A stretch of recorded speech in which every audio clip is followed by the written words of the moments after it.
Objectif Gare pour vous faire vivre cet avant-match toujours sur la pelouse du stade de la Mosson ici à Montpellier pour ce derby 25 ans après. Et on est avec le consultant de beIN Sport, Daniel Bravo. Bonjour Daniel. Bonjour. Bon, Daniel, des derbys, vous en avez vécu du côté de Marseille, de Nice. Qu'est-ce que ça a de particulier un derby? Un derby, ça a de particulier que c'est à part. Et qu'on a beau regarder ce qui s'est passé avant, la forme du moment, ça veut parfois rien dire parce que ce match-là, ça se joue surtout sur la grinta, sur l'état d'esprit.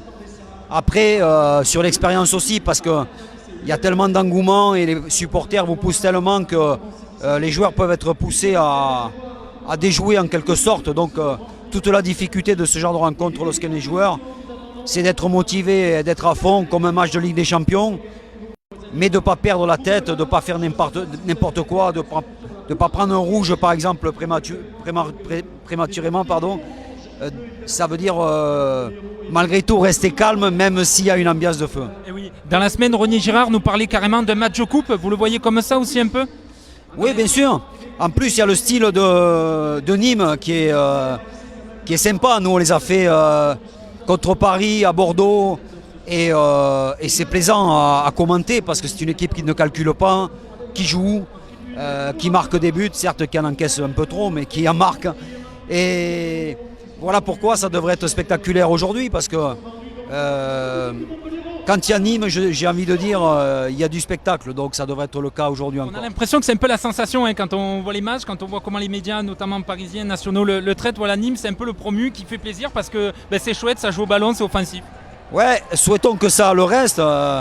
Et il faut féliciter Blacard parce que il dit que c'est l'ADN de l'équipe de jouer, de ne pas calculer. Il faut surtout qu'il garde cette fraîcheur. Parce qu'on sait que parfois les entraîneurs en Ligue 1, au fil des matchs, ont tendance à se recroqueviller si les résultats ne sont pas là. Donc souhaitons que ça continue pour Nîmes, qu'il continue d'avoir des bons résultats pour pouvoir continuer à faire le spectacle. Parce que nous, ça nous plaît. C'est sûr qu'une équipe qui joue, qui ne calcule pas, c'est toujours mieux à commenter qu'une équipe qui ferme le jeu. Justement, Nîmes a tendance à jouer. Montpellier ne ferme pas le jeu, mais a cette défense à 5. Est-ce que vous pensez qu'on va avoir un match serré, bloqué? Comment votre analyse un peu dans vos matchs?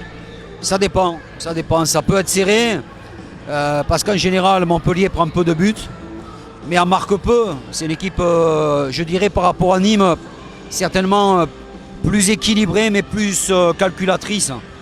C'est en ça que les deux équipes sont différentes. J'espère que ça nuira pas au spectacle. Bon. Merci Daniel, en tout cas bon match à vous. Voilà, un petit pronostic quand même ou pas? Vous vous laisseriez tenter? J'aime pas les pronostics.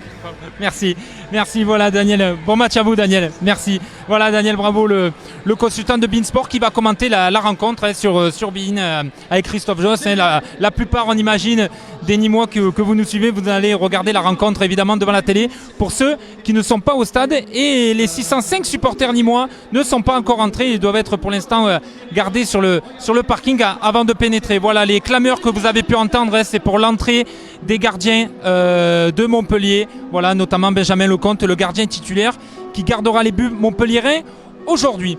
Voilà, restez connectés sur Objectif Gare, on va revenir dans quelques instants, notamment avec la composition d'équipe. On a pu vous en donner une probable, mais on vous donnera la sûre. Avant ce derby, ce Montpellier-Nîmes, on se retrouve dans quelques instants.